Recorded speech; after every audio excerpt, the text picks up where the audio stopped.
Good morning, good afternoon, good night, wherever you are in this world, man. Welcome to the SingaPoint of View Podcast with your hosts Jordan Webb and Navin Crump, where we open up conversation about anything and everything related to the little red dot we call home. Topics such as sports, business, culture, media, and music are just some examples of the wide-ranging discussions we'll have. So keep your eyes on the SingaPoint of View. Welcome to the first episode of the SingaPoint of View. I'm your co-host Navin Crump. You can follow me at already at the gate, huh? You can follow me at Navin Crump. And you can also follow our page at SingaPoint of View. That's both on Instagram and on YouTube at SingaPoint of View. And I'm the who? Co-host. There we go. He said because he didn't really want to introduce me. I but, said co-host. You know, it's the co-host, Jordan Webb. You can follow me on Instagram, 11 Jordan Webb, and Facebook, I guess. And of course the SingaPoint of View, YouTube and Instagram. So yeah, that's where we're gonna be at. How we gonna start this, man? So how you doing, man? Let's start it there. You had your first game. What was it? 2 days ago? Yeah, 2 days ago. Didn't go as planned necessarily, but that's part of the game, right? Wins and losses. But how you feeling? How's your body feeling? I'm all right, man. I'm all right. I mean, we Gavin's really good, so we got Gavin, which is my coach. We had nice recovery. So shout out to Gavin Lee. Yeah, I'm feeling all right, but obviously disappointed we didn't get a result. But you know what they say, just on to the next game, and we'll just go from there, man. Yeah. I mean, you got another one next week, yeah? Yeah, another one next week, pretty much all the way until the 19th of December. So if any of you want to tune in to me playing soccer, you know what I'm saying? My bad, yeah. This is our first time, so yeah, we're gonna figure this out. But if you want to watch me, just come to the hub. You can be in the pockets where's of the Tampines hub. Oh, okay. You can be in the pockets, I guess, because no one can really come in to sit down, obviously because of the COVID. In the mall, there's little corner areas. There's little corner areas that you could probably go into and watch from there. Or TV, and on TV, Facebook Live, yes. Singtel, Star Hub. You can catch me on that tour, my Kuju. Yeah. How's it feel to be one of the only sports that are still rolling? You know, it must be kind of at least relieving to yourself. I know that's what you do, right? So yeah, I mean, I think soccer's so there's soccer. They have a professional league here in Singapore. What others there? Well, there's a bunch of other leagues that play sports, but they don't necessarily. So they don't really have here. So Singapore's only professional league is soccer. Yeah. And what else? I mean, I'm sure they have stuff for swimming and badminton and stuff. I'm not really well versed in that, but forget about me. How about you? How are you doing, baby? I'm good, man. I'm good. I can't complain. You know, been working. Shout out to Proform Basketball Academy. Been coaching, trying to impact these youth. Yes. Trying to just do my part. Basketball wise, I've been practicing here and there with the Slingers. Okay. So looking forward to whenever that season starts. Since it's so reliant on travel, obviously we can't just go right into it. But 2021's a new year, so till then I just got to prepare myself and stay in shape. Drink my water, and be good to go when that time comes. And I just want to note, yesterday we was together, and I don't know how to swim, and I backstroked all the way the whole length of the pool. You sure did. And I want my props going out. Someone's gonna give me some props. They here, and I want them to give me my props. I want them to give me my props, and they know who they are, man. I'm sorry if I'm yelling into the mic. Yeah. So okay. So let's get to the business, right? So this is the first episode. We wanted it to be just us, so we can kind of give you an idea of what we have in store for you guys with this podcast. Like Jordan said earlier, it's our first time doing it. It's our first time really doing anything of the sort. We're not really, big media people in any sort of way. We haven't been on TV that much and things like that. But, we're going to figure this out. And we thought that what we wanted to bring was a podcast space where you can have different points of views from Singapore, hence the name SingaPoint of View. And we thought that after I discussed with him that there's so much going on in Singapore. Whether you're living here, whether you're from, elsewhere. I mean, he's got Canadian roots, I have American roots. A lot of people know a lot of what's happening in Singapore from the idea standpoint of things, but they never really get to see the faces behind it, whether it be, in business and travel and whatever, sports, go down the list. So we Singapore as a whole, man. Yeah, Singapore as a whole. As a whole, and it's such a unique microcosm of a place that it'd be such a unique thing for us to do, is to bring different people in, different guests from all these different backgrounds, and give them a space where they can explain what they do, help people who are maybe moving into the country with adapting to this life, and just showing a new light in Singapore from their point of view as well as from ours. We have a unique background in and of itself, right? So, and our, there might be people that we know, some people we might not even know. Oh yeah, for sure. And we're gonna be, obviously some of the things we won't really understand, and we're gonna be learning just like everybody else. And I think that's the great thing about this podcast is we're gonna be able to at least learn, and anyone can come onto this podcast and learn from who's on, you know what I'm saying, and maybe us, because in my maybe expertise, if soccer comes up, and I'll be able to talk about that. When if he comes with basketball or law, you know what I'm saying. I mean, I'm not really an expert there. Yeah, he's not really. I can have a conversation. I can extend the conversation. And basically, that's what we want. We want an actual conversation-based podcast about Singapore as a whole. You know what I'm saying? And that's what I think, especially with our background. So I think that's what we'll be able to give something different with this podcast. We're a unique duo in the sense that, I'm half Singaporean, half American. He's Canadian Jamaican. Say what? Canadian.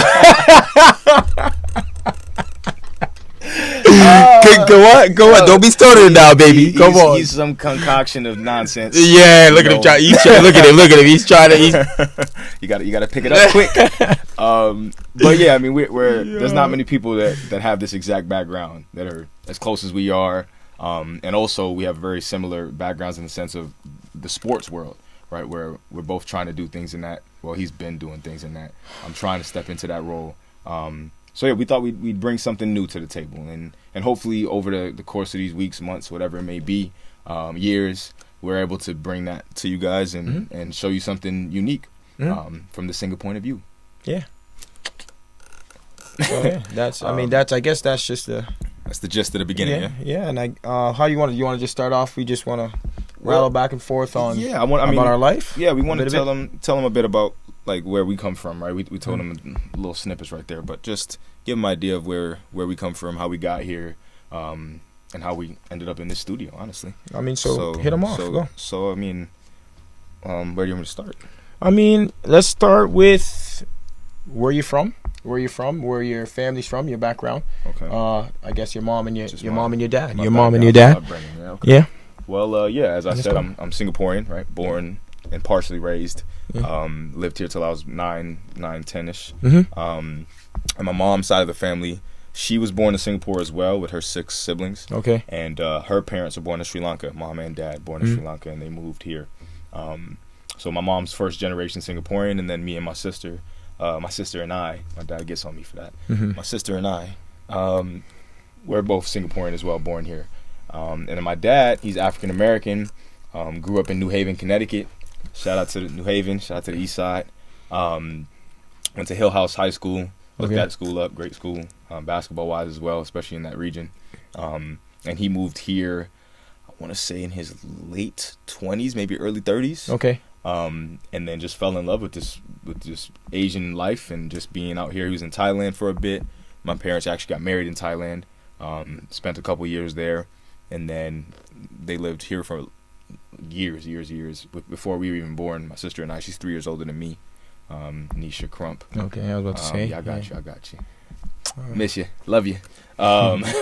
But yeah, we had a great life here for a little while. We lived here for the 9 years that I was here. 12 for my sister. Okay. I went to St. Michael's for primary school, and then we moved to the States, and that's when things kind of changed up a little bit. We had a whole new way of living. All right. Yeah. There we go. That's just. But wait, Ken, I just want you to tell. What did your mom do? Your mom did something real special out here, and I want you to tell. Yes. I want you to tell the people what she did, please and thank you. So there's a quick little one for the people. So yeah, we had this conversation a bit ago, and it was news to him as well, and I don't know why I hadn't spoken to him about it, but so my mom actually acted in this movie called Saint Jack, and it's one of the pioneer movies of its day, for what it spoke about and just its whole plot. So if you have a second, go ahead and watch that. But was actually banned in Singapore for I think 30 years. 25, 30 years. 25 to 30 years. And it was because of the story and what it portrayed. And Singapore has, as many of us may know, maybe you don't, Singapore's quite conservative in certain aspects. It's not all aspects. It's not, completely that way, but in certain ways, especially in the past, it's been quite conservative. Mm-hmm. So because of the movies, ideas, and the things it talked about and showed, especially being in Singapore and shot in Singapore, it was banned. But it was actually taken off that ban list, I want to say 10 years ago or so, maybe more than that. And my mom was actually brought back to Singapore while we were living in the States because they flew her out, paid for her hotel, everything, because they were putting the movie in the NUS museum. Yeah. Let's go, Mom. Yeah, Let's yeah. go, Mom. So Mama Crump. she did her thing, man. She's a pioneer in her own right, for sure. She also modeled out in Paris for a bit. Yeah, I don't know where the looks went after, you know what I'm saying? I don't know where it went, you know what I'm saying? Mommy beautiful, but I don't know what about this boy right here. Handsome, mommy's beautiful, and it ain't no coinky dink. Yeah, right. That a brother, you know what I mean? Oh, Lord. Yeah, no, she's a gem, man. She speaks 6 languages, just a genius in my mind. I mean, that's no easy feat. Mm-hmm. Anybody that's tried to learn a language knows how hard learning one language is. That's a fact. There's 6, and the 6 are unique. I mean, it's English, Malay, Tamil, Hokkien. She learned all of those in Singapore. And then Thai, she learned while my parents were living in Thailand for a couple years. And then she learned French while she was out there modeling. So, I mean, there's not too many similarities from those languages, but she speaks them effortlessly, and the accents, too. It's not just like a person saying the word. She has the accents to roll with it, too. So, she's amazing. And then I'm sure you'll hear more about my dad in the future of this podcast as well. What about you? What was your upbringing, man? Talk to them about you. What specifically you talking about? So you're Kajakaman, right? Kajakaman. Yeah, right. Canadian, now look Jamaican. at him. He's still going. Canadian, Jamaican.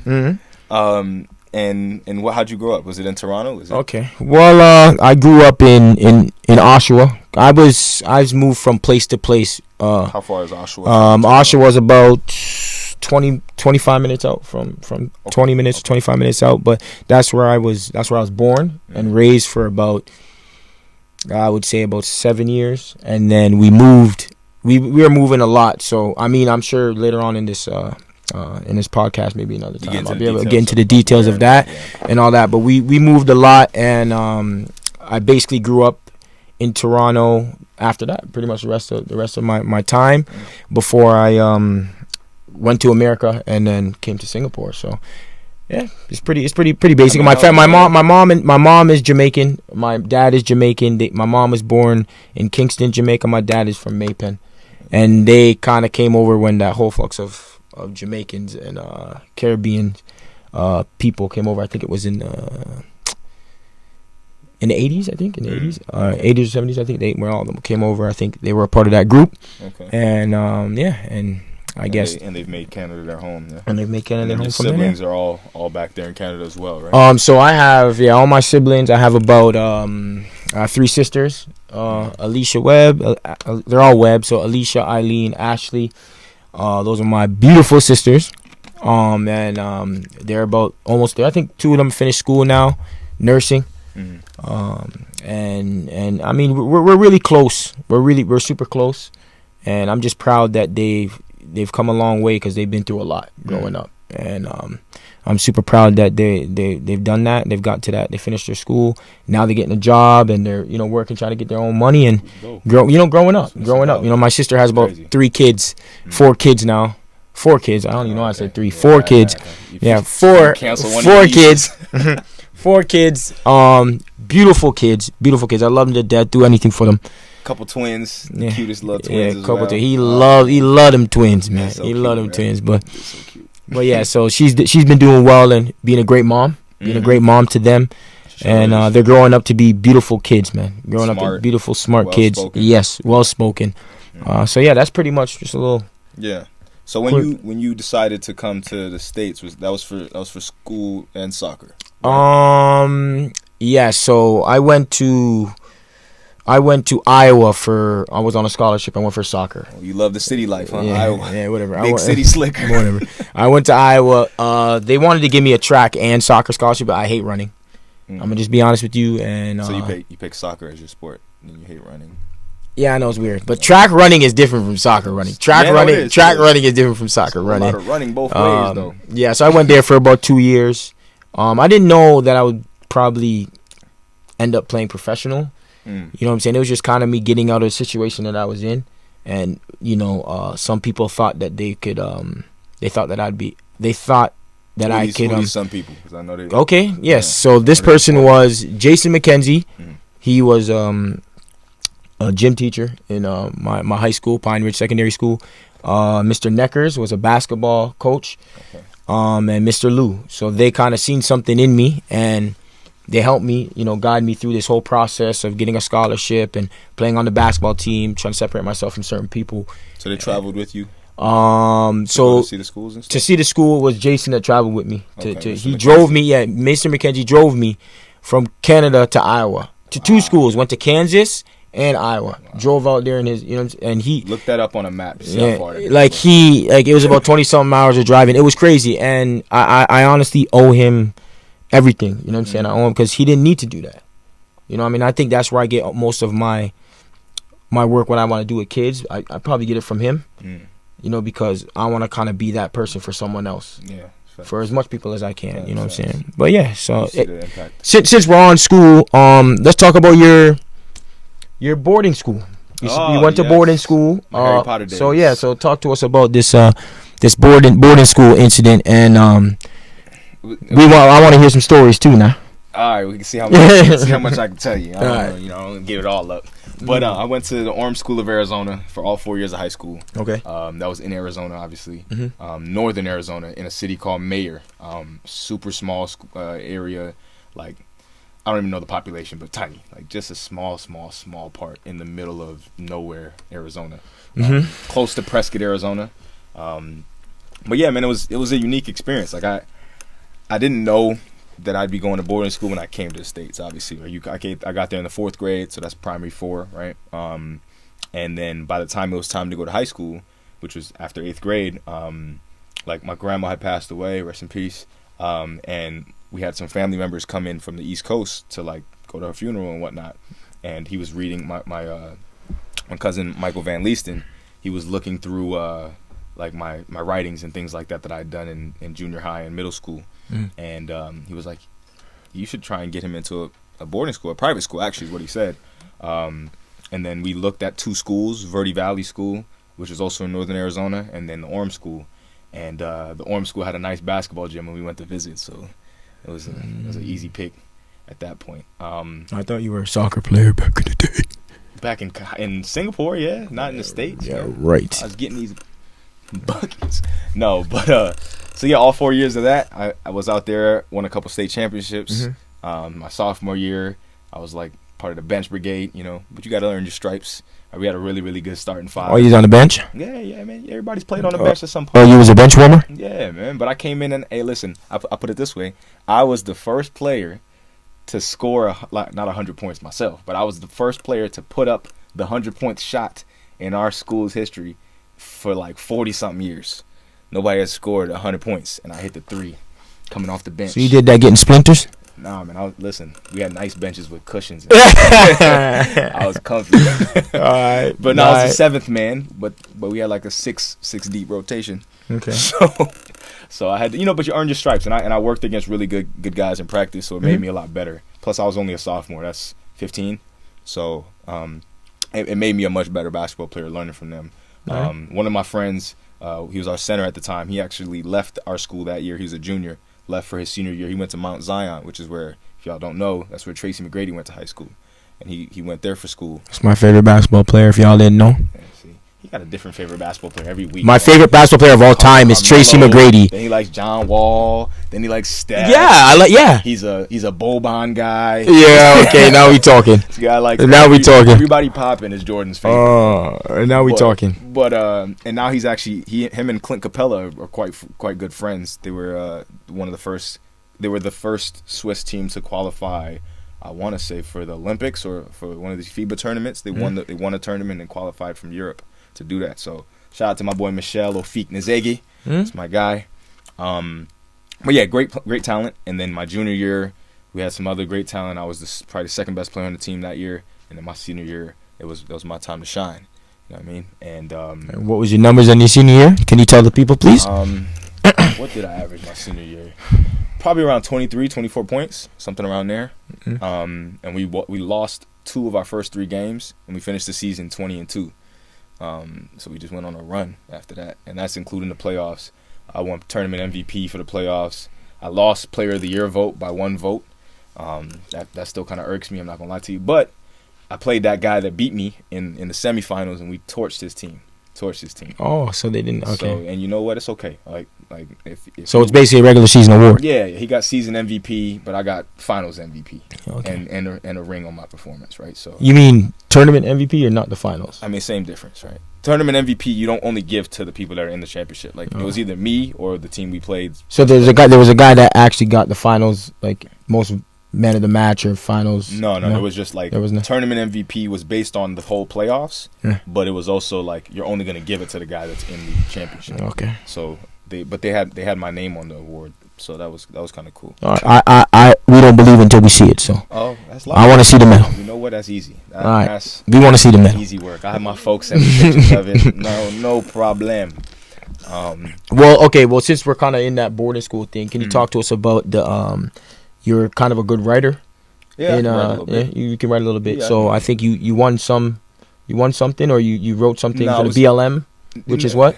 Or no. So yeah, okay. I think I know what you're talking about. So I wrote in a it was called In Search of Fatherhood. Okay. It was in a Philadelphia-based magazine. Mm-hmm. And all 4 years of high school, my dad actually was the one that helped set this up, but he put me in touch with somebody that was the chief editor of the magazine, and they were putting together a children's corner, as they called it, because the magazine was based on a whole bunch of other, aspiring young black and minority families and groups that are doing things for less than adequate scenarios for other kids.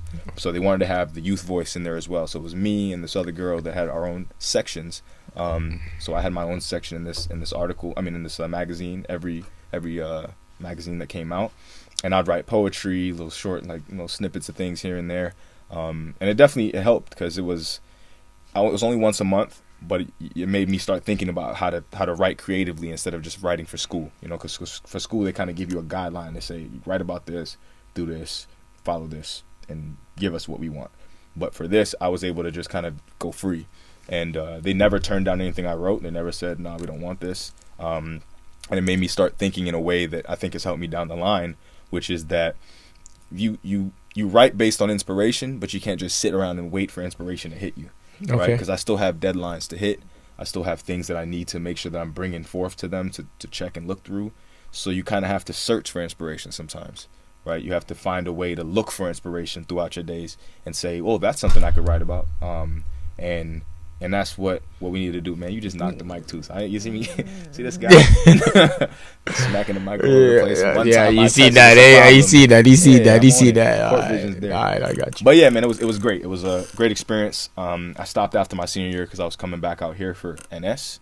So I didn't want to have to worry about doing this and the time limits and all that kind of stuff, or deadlines. But it helped me. In more ways than I probably even know, because I was so young, all I was doing was doing it. But it made me just think in a different way than I was up to that point. Okay. So I enjoyed it. All right. Yeah. So how did you end up in Singapore, man? Because I'm actually local. I'm from here. I'm supposed to be here. Who let you in? He said, "Who let me in? Who opened the door for you? Who let me in, man? Yeah. Who let the dog in?" All right. Well, so my cousin Anthony Bahadur, he came out here. He was playing for Sengkang Punggol at the time. And he basically, when I was in college, he basically, wrote me a message, because I did talk to him all the time anyway. But one day he just hit me and said, Jordan, come out to Singapore. He's like, I think you can play professional out here. You know what I'm saying? And obviously at the time, I was in JUCO. So the aim was kind of just to go from there to university to MLS, right? But I had a direct shot to go straight to play professional. So I spoke to my mom, and then I spoke to Mr. Jason McKenzie, and he told me no. I don't know if you know that. Yeah, he told me no. He's He wants me to stay in school, finish school, and then like wait till I'm done, at least finish the JUCO at least, and then go and make that move. Or you know what I'm saying? Because then at least you have something there. Yeah, at least degree. So then he was kind of just trying to convince me not to go, but now it's like I made my decision. I was like, I might as well, right? So I basically left. I went back home, and Baja sent me money. He sent me like 1,000 plus. This is when, because even before that, like we had no money. I had no money, man. I was going through scraps, like like I'm sure we'll get into all that some other time. But he sent me money, and also I was playing with an amateur club out there called GS United. It's in Toronto as well. And Uncle Dave, they gave me money as well, right? So they gave me money on top of that to go and to Singapore and book my flight. So I booked my flight. I landed out there, and Baja, picked me up, and then I went to training, and that's basically how it started. Yeah. You know what I'm saying? Obviously, I got the chance when his coach ID Iskanda at the time. Shout out ID. Much love for him. If it wasn't for him, I probably wouldn't have got this opportunity. And I think, in life sometimes you need someone to give you that, like that pull. Believe in you. Yeah. And you might, especially your first step. Right? Yeah. Sometimes you might need that, but after they give you that chance, it's up to you to take it. Yeah. Run with it. Yeah. You know what I mean? And then if you're prepared for it, then there you go. Yeah. So that's basically how I got the chance to come out here and start playing. Was it a seamless transition for you? Like when you got here, was it like, okay, I have Baja here, so I'm learning a bit from him because he's already been here, and I'm like, okay, I can live here, that's fine, and I can play pro out here, and it's easy, I can do this. How did you feel?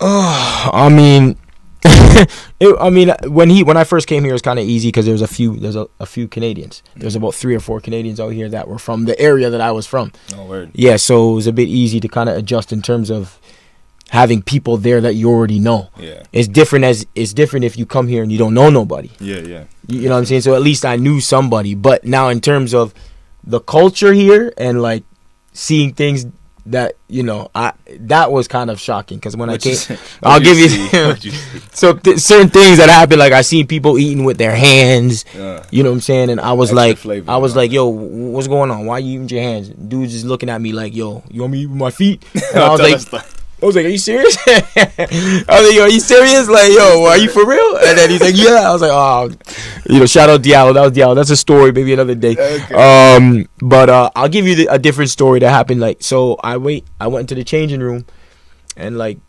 when you're in a professional changing room, guys are a bit crazy in the locker room. You know what I'm saying? Guys are going, towels, going crazy.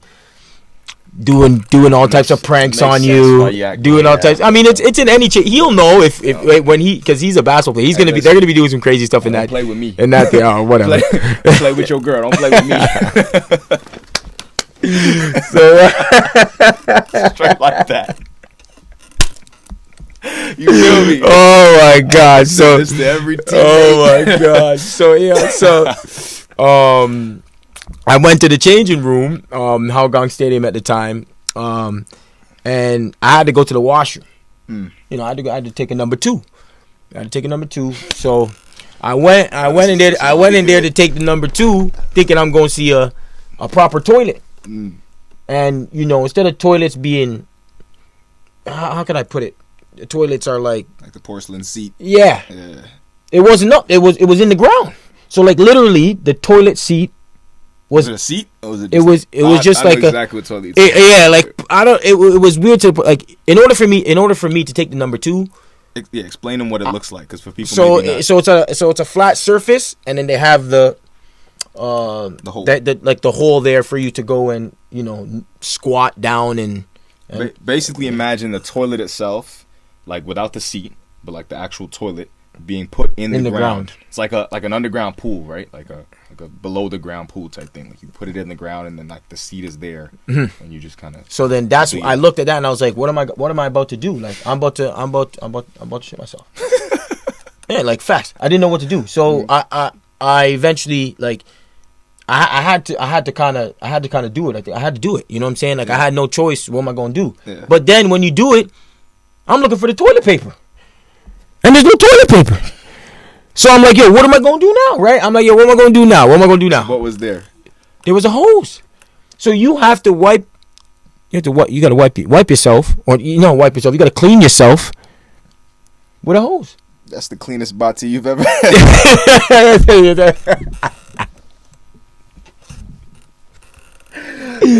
So I had to wash myself with a hose, and then I had to go get, like, you know how people have those, like, napkins that they give out, like, so I had to get some napkins and start using that. You know what I'm saying? Because after I washed myself, I felt kind of weird. Yeah. You know what I'm saying? I didn't feel right. Yeah. You know? I didn't feel right. You know what I mean? So after that, like, I had to, I got some napkins, and I wiped myself, and then I went and I started pushing. But don't, like, that stuff, like, it took me a while to get used to that. You know what I'm saying? Yeah. So eventually there's toilets, proper toilets, like, back home. I can't say proper. I mean toilets, like, back home. Yeah. And like, with toilet paper, the standard toilets. And I started, I used that. But, like, for a while, like, I didn't know. You know what I'm saying? And then Baja didn't give you the rundown. What's up, Baja? Yeah, Baja didn't give me no rundown. All Baja was doing was eating prata and white rice. I'll tell you that. A prata with and some white rice with the curry sauce. That's all he was eating. That's what I was eating for about a year and a half. Real healthy. Yeah. Real soccer player. So I had a question based on that, though, because it kind of stems off of that. Yeah. As somebody, I mean, you've been here 11 years now, right? Something like that. Yeah, going on 11 years, a decade, right? So it makes it sound so bad. I mean, you're an old dude, but you know what? We're gonna get by that. So all right, you look young though. Let's look in here. But no, I mean, like, what would you tell the young Jordan, or maybe not even you, but somebody coming in, maybe not even necessarily for soccer, but an expat moving to the country, doesn't know what to expect, maybe doesn't even have the same, like, group of people around them that you were lucky enough to have, and what would you tell them to make them kind of make that transition a little bit more seamless? Like, what would be? Yeah, put him on the spot. You know what I mean? He thought it was just gonna be all. Shoot, that's a good one. What would I tell someone to kind of? Well, I would tell them to kind of embrace the culture, right, and understand that everything isn't like how it is in where you're from, right? So you just gotta kind of accept and embrace that things are different in other places, and it's not like it's the wrong thing. That's what they do. You understand what I'm saying? So you just have to get comfortable with that, kind of quick. You know what I'm saying? In order for you to kind of not be stressed out or whatever the case may be, right? Like I was, right? Because if I kind of knew that coming in and had that mindset already, then it probably would have been a bit different, right? But like I know that things is different, and I'm gonna just deal with it and adapt to it, and then keep it pushing. So that's probably what I would tell someone, because other than that, it will be a culture shock for a lot of people, for most people. So you're gonna have to kind of just deal with it, but it's just how you deal with it, and if you're gonna accept it. You know what I mean? If you're just there like, I can't do this, I can't, like I was like, yo, I can't, I'm struggling, then it's gonna be tough. Yeah, I think that's a good point to bring up. I think a lot of times, I mean, I dealt with it with friends that we go to random other places, even within the States, right? And they'd be like, wow, it's not like it is in Arizona. And I have to remind them, like, you're not in Arizona, right? That you just said it in the words right there, like, you're not there. So you have to be understanding of differences. Like, if you want to just deal with the same stuff, then you're going to have to go with it and roll with it. But, like, you're going to have to stay at home if you don't want to deal with new things. But if you're willing to try new things, willing to experience new things, you got to be open to them first. So. Yeah, so this is a conversational base. Someone just put something up there, said it's 5 p.m. You know what I'm saying? It's all good. We can talk. This is all conversation over here, man. Shout out to Don. You know what I'm saying? Shout out to Big D, man. You can just say it. You can just say, yo, it's 5 p.m. You know what I'm saying? Like, come on, man. He being respectful. I ain't the president, man. And I'm not gonna lie to you, I couldn't even see what that said. Yo, I ain't the president. I ain't Trudeau. You know what I'm saying? Like, you can talk to me. It's all good. Yeah, there we go. There we go. All right. So anyway, so since we're on this Singapore, and Singapore thing right now, I want to talk to you about this. You went to college in America, correct? Mm-hmm. So you went to ASU. Yes, sir. Forks up. Oh my gosh. I mean, look, it's what it is. So now you are an aspiring basketball player as well, right? So I just want you to talk to them about your experience in ASU. And then on top of that, and maybe a bit after, I want you to talk about, because you probably got I think you got a couple scholarships offers, or letters of intent. Letters of intent. Okay, let's just say letters of intent. And I want you to talk about this. How was it knowing that you have to come back to Singapore for your NS, because you have to do NS as a Singaporean? And how was that whole situation where it's like, oh, I feel comfortable in America now, and now I'm gonna have to go back to Singapore and do my NS, and on top of that, my basketball. How did that whole thing go about? Yeah, how was that? Well, I'll cover that first before I get to what it was like at ASU.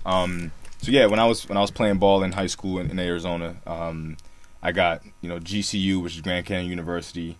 Their coach and I want to say it was their dean of sports or athletics or whatever.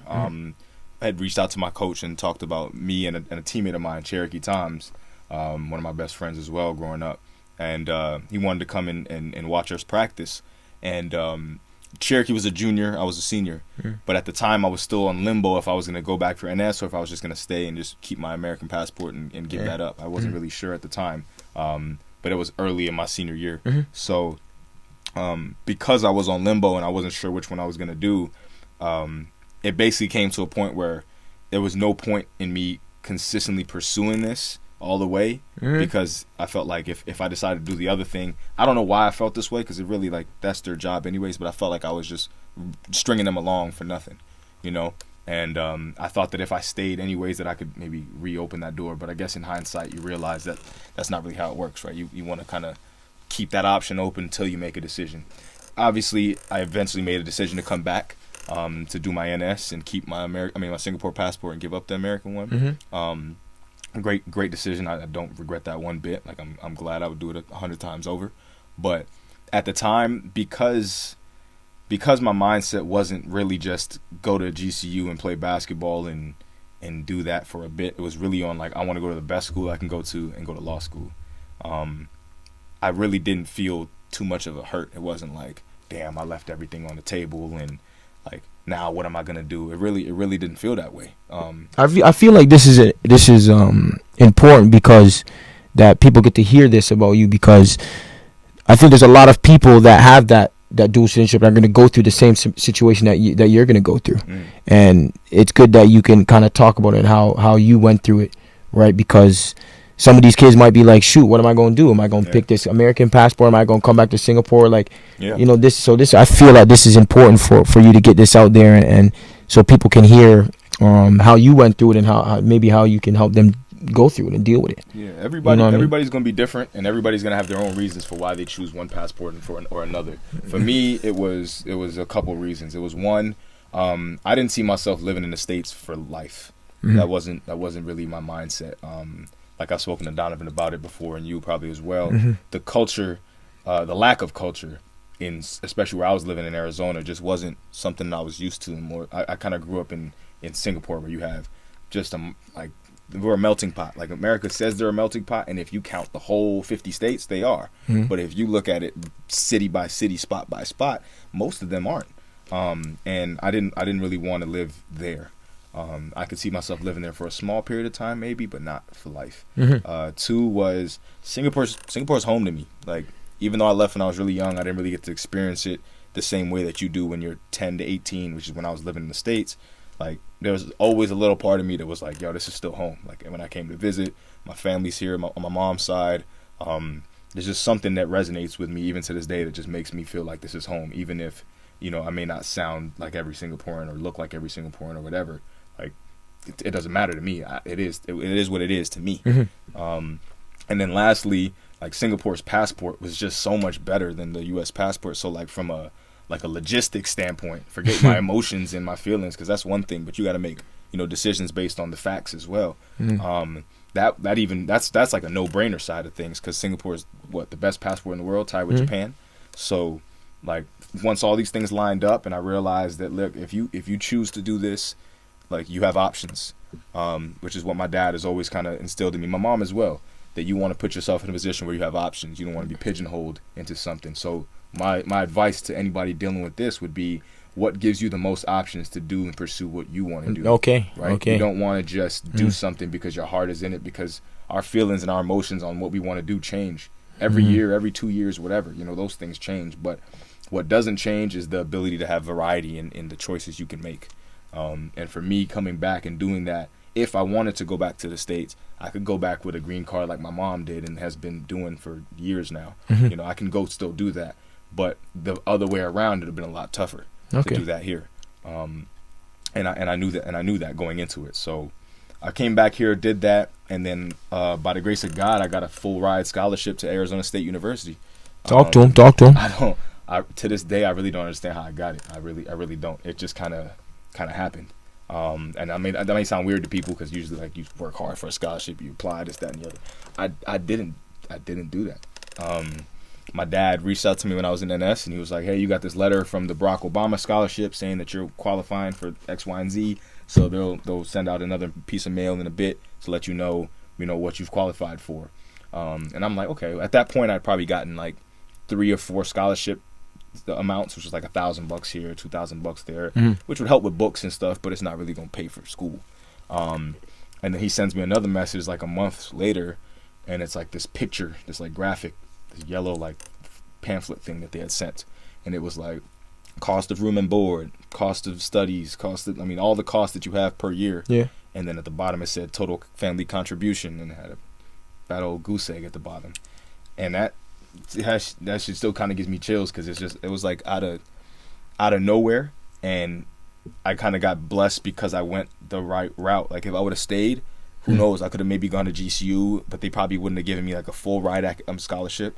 Probably would have given me some money. I would have been in debt even more maybe. I would have had to go to JUCO, do a couple years, which ain't nothing wrong with that. But then like it's just a whole different trajectory, right? Compared to saying I'm going in for 4 years to a 4-year school that's super well known. WP Carey School of Business, one of the best business schools in the country. One of the top 25 business schools in the country. And I got in for free.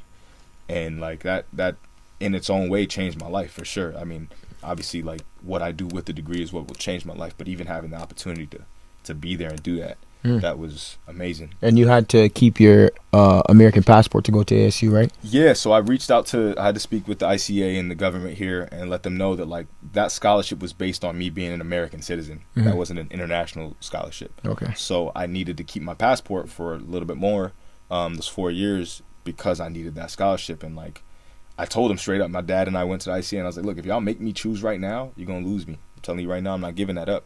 You're not going to make me not go to college for free. Like that's another situation where you're like, is that worth it? You know, maybe that's not necessarily the whole variety options landscape, but in a sense it kind of is still, because going to a great school for 4 years at one of the best business schools does give you options, right? So, and they luckily, and thank goodness they did, they obliged and they said, yeah, by all means, go do that, but after you're done, you have to denounce it, which I did, and there was no problem from there. But yeah, they left that open for me. So, what was your other question? So do you want to get into the at ASU? Is that what it was? No, do you you having to come to NS? Oh. And all that was it. But I mean, I guess maybe you want to talk about the NS maybe some like another time. Or, yeah, if you have like a specific question about it, I can answer it quick. But I won't get into the details of it. It's 2 years of longevity and. I think it was just about you. I think it was just about you knowing that you have to leave and come back to and do NS. Was it like how was that process? Was it like, oh, do I need to? I want to come back here to do NS. And, no, so you know what I mean? Like because I had both passports, I didn't have to. Right. Like I like it's one thing if something's mandatory. It's just an automatic switch that humans have that like mandatory fun. Like you have to go to do this. I'm gonna send you to the roller coaster at 12 p.m. on a Sunday. You gonna go? And it's like I don't want to go. Right? So like for me, because I had the choices, it made it a lot easier for me to say, all right, I'm like you said earlier, you're embracing that, right? Mentally, I prepared myself for I'm going back on my own choice. I'm going to go do this for 2 years. I'm going to take as much out of it as I can, and then I'm going to come back and go to college. And that's the way I planned it and thought about it as I went into it, and that's the way it went. That's the way it went. So it really like my parents have given me this mindset of you deal with what comes your way. You know, you obviously plan for things and you try to structure your life in a way that behooves you, right? That works for you. But like my dad always says, God has a plan, man has a plan. They ain't always the same. Most of the time, they ain't the same, and they damn sure ain't identical. So you have a plan, and that's great, and you need to have plans to succeed, but you also need to be able to adapt and adjust and make adjustments as the things continue to change, or you're gonna have a tough time. So for me, it really wasn't too tough because I was already in the mindset of no matter what they throw at me, injuries, this, that, and other camps, people, not necessarily taking the liking to me in certain camps. Honestly, for the most part, most people I had a great experience with most people, but everywhere you go, you deal with some. Is that right? People that don't like me. Yeah. Yeah. Who liked you there? Name one. Name one. Name a pair. Name someone. Max Navarro. Oh, okay. I'm about to put you on the spot now, boy. You're lucky. I mean, I would want to talk to you about, like, because we on school, and you went to school in Singapore and America. I wanted to kind of see, like, what was the differences? What's the differences between the two? The two schools, the schooling systems. Yeah. Well, but I mean, if you want to get into that, just up to you. Yeah, I can do that. Well, one side of it is like Singapore is far more rigorous. Like preparing your start here and having this foundation from whatever year you go into school till 9-10 years old, even though that's a short span. Like at that point, anything I do in the States was like a piece of cake because you don't have to do as much schoolwork. Here It was like, I remember talking to my mom recently, and she was saying how, did you know you went to school? Then you'd come home and you'd have Malay tutor, and then you'd have Kumon, and then you'd have Taekwondo, and then you'd go back home, and you'd do it all. So you learned Malay? Yeah, I know. I learned Malay. So do you know Malay? I don't know Malay. Oh, okay. No, mama, he didn't go to class. He wasn't paying attention. She knows I was. He wasn't paying attention. I tell you that right now. He about to get in trouble. I was talking to mom earlier on Messenger too. Right, so I'm about to message her. Ask her what I was like. I'm about to message her. When if you don't use it, you lose it. Next time, you know what? Apa kaba? Kaba baik? We got. Yeah. Freezing his ass. No, like no cap on everything I love. I was one of the best in my class in Malay. You can check with my moms. Do it. Check with my moms. I'm gonna check with moms. Y'all seeing this? No, handshake. This is official. Okay, I'm gonna check. All right, I got you. One of the best, but I couldn't speak. Well, I didn't want to speak because, like I was saying with mom, she's great with the accents. I wasn't, so I felt like a fool. Like I'm a real prideful individual. I didn't want to sound stupid, so I just didn't speak. I was like number 1 in writing, number 1 in reading, and then speaking. It was like I was like 38th. I didn't want to do it, but. Yeah, and then you move to the States. Like, who speaks Malay in the States? People don't even know what that is. Yeah. So, like, 10 to 18. They didn't even know what Singapore was them times. You feel me? So, it was like a dead move at that point. I wasn't gonna speak Malay to who? My mom's. It was a dead move. Yeah, it was over. Right. But yeah, man, school in the States is cool too because I think it fosters a different type of thought process. Here, it teaches you to just get things done 100%, 100 miles an hour. You're just going. There, it's a little bit more laid back, but what it does create is an environment where you're innovative, you're thinking outside the box, you're creative, you're doing things that are not necessarily like the status quo all the time, and you're not just following like every peg in the loop. You're starting to find your own individuality. Sometimes that works for people. Sometimes it allows people to just be lazy and screw off. But what it does is like, the great people kind of level the things out, right? That's why you see a lot of great things coming out of the States. Not to say that Singapore doesn't also. We know that it does. But, like, America has done a great job of being that beacon of innovation, right, in the world for most people. I mean, you're a Canadian. You can speak on it. Maybe I'm just biased. But, like, I think that they've done that through history, not just necessarily right now, but especially not right now, but in history. So I think that's a testament to how they teach and how they allow people to learn, I should say. Yeah. All right. What was school like for you in Canada? In Canada? Yeah. I didn't really go to school, to be honest with you guys. I was a bad kid. Oh, the guy that was just trying to snitch on me to my mom. Yeah, yo. About not going to like I was bad. Like when I tell you, I was just bad, man. You know what I'm saying? Like in school, I was just around the wrong people, man. So I wasn't really in school, and that's why I had to go to JUCO. I'm gonna just be honest with you guys. But I mean, that's why. I don't know. I guess that made me to the person that I am today. You know what I mean? Like I don't know. Like a bonehead. Yeah, a big bonehead, a big idiot. You know what I mean? You know what I mean? But yeah, I didn't really. I failed grade 9. I failed my freshman year. Like I failed every class except 2. You just weren't doing the work. It was yeah. I wasn't doing anything. Your GPA in college when you 3.0. But I'll tell you how bad it was. I failed gym.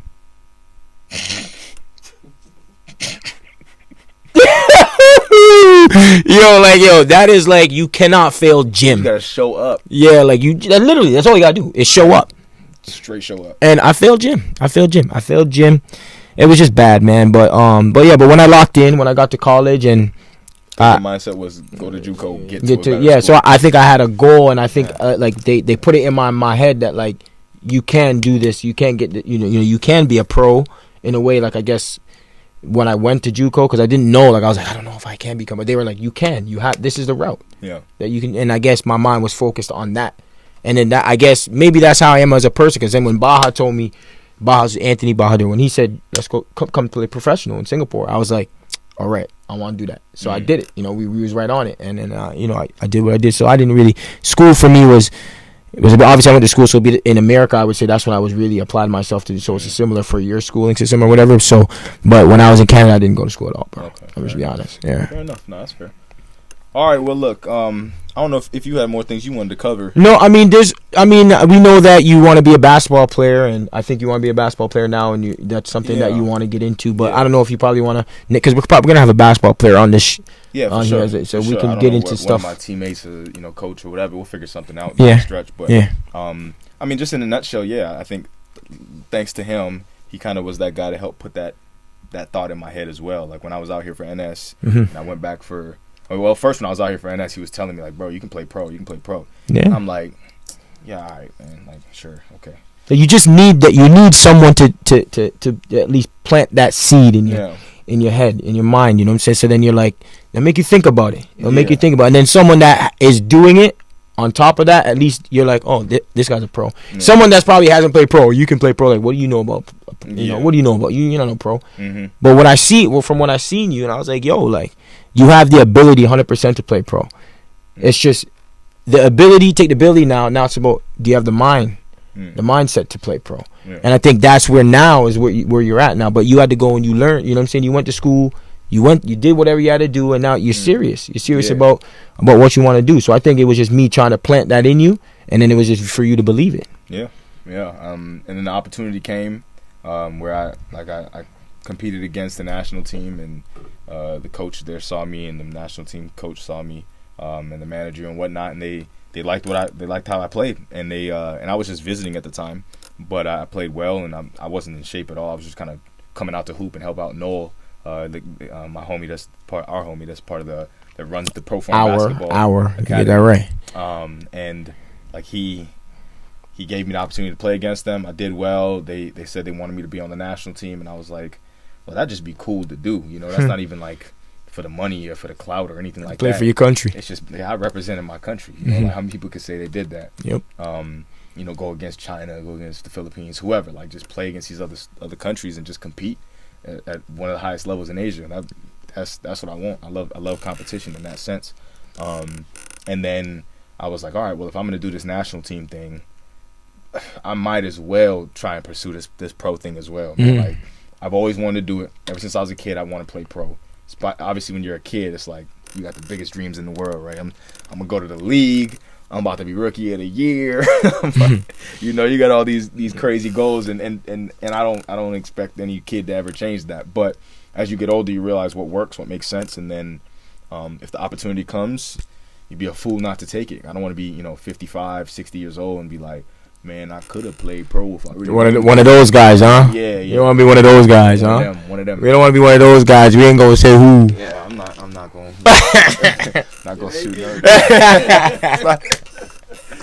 Oh man. So I said, look, opportunity came. I want it. I want to do it, no matter how long it might be. And then I can at least have that degree in my back pocket in business law, where I can, decide to maneuver my way into the business world. But shoot, you're only young for so long, man, and the time is now. Yeah, time came. The time is now. So it's just it's a blessing. Yeah, and now we're all super proud that he's actually probably gonna get this opportunity, and hopefully he he strives, man, because we'll all be watching courtside. Talking that talk. I'll be watching courtside, and I'm gonna be talking. Yeah, we know. Yeah, Everybody knows Jordan knows. I'm gonna be talking. You know what I mean? So yeah, Out the game. That's pretty much. That's a good. It gives y'all enough to understand where we are, where we came from, who we are, and what we want to do with this podcast, which is really just be a unique opportunity for y'all to see SingaPoint in a different light, from a different point of view. A different point of view. For a single point of view. Yeah. You know what I mean? So make sure you catch these on Instagram. What's our Instagram again? We have mine. We have Navin. It'll be on your personal. Navin Crump. Navin Crump. And mine will be 11 Jordan Webb. So it'll be on the personal. Then we'll have our separate SingaPoint of View account, Instagram account, plus the YouTube account. So SingaPoint of View. SingaPoint of View. That's just Singa and then point of view. Yeah. Right. All one word for SingaPoint, and then of view. Hopefully we can get it like right there. Yeah, we might be able to. I want it over here. Actually. Over there. Just right here, like just. Oh, but yeah, man, that gives you a quick little rundown on what we want to do with this podcast, who we are, and the point of this podcast, this episode specifically, was to let you guys know who we are, so that maybe you're tuning in episode 7, 10. Somebody that we bring on is what got you here, and by all means, that's great, welcome. But we wanted you guys to have something you can come back to and say, who are these people? Like maybe you guys know Jordan, you don't know who I am. You can come back and see this, or vice versa, or whoever our guest is, you know them, they don't know us, whatever it is. We wanted to give you guys something that you can come back to and say, oh, this is who they are. This is the little bit about their background, and this is what they're currently trying to do. And hopefully it gets you a little bit closer to us. We'll be commenting and communicating with y'all via YouTube and our social media. So we hopefully can get to know all of y'all. I get to know his friends, he knows mine, and our friends and everybody that's just in the mix with this. Because we want to bring something to you guys that we feel like would be important and unique. So and make sure, for all the comments and maybe people that you might want to probably come on as a guest. Who knows? You know what I mean? Because comment, follow, subscribe. Tag us and things, all of that. And if you have people that you think would be interesting to bring on here, please let us know. Slide in our DMs, comment on it. I mean, anyway, you know how to reach people on social media and YouTube. So, but yeah, without further ado, is it the pilot? I wanted to say that so bad. Is it the pilot episode? What's up? So what is it, man? Is it what we gonna call it? What you gonna call it? Don't touch me. So we don't need to call it the pilot. What you gonna call it? I'm not. We'll come up with a name later. But yeah, man, I appreciate y'all tuning in. Hopefully, if you stuck in for the whole hour, man, love. We clip things up as well, so you're gonna see bits and pieces of this all. But yeah, I'm happy that you guys are gonna be able to come with us on this journey, and we can figure this out as we go. Shout out Puma. Let's go. Yes, sir. Tampines. Hey, Puma, if you need a new athlete, man, holla at me. You know what I mean? Wow. You gotta plug yourself sometimes, man. You gotta be your own number one fan. All right, my dog. Yeah. All right. You done now? All right, we out of here, man. Peace out. Appreciate you guys. And that just about wraps it up for us here at the SingaPoint of View podcast. So stay tuned for the next episode as we post updates and sneak peeks on our Instagram at SingaPoint of View. Also follow us on YouTube at SingaPoint of View to stay locked in on all of our full episodes as well as our short clips of each show. We'd like to thank our podcast sponsors, Puma, June, and Proform Basketball Academy. Also, special shout out to our media manager, Sanjana Argawal, to our logo artist, Alicia Webb, and our advisor and assistant executive producer, Donovan Lang.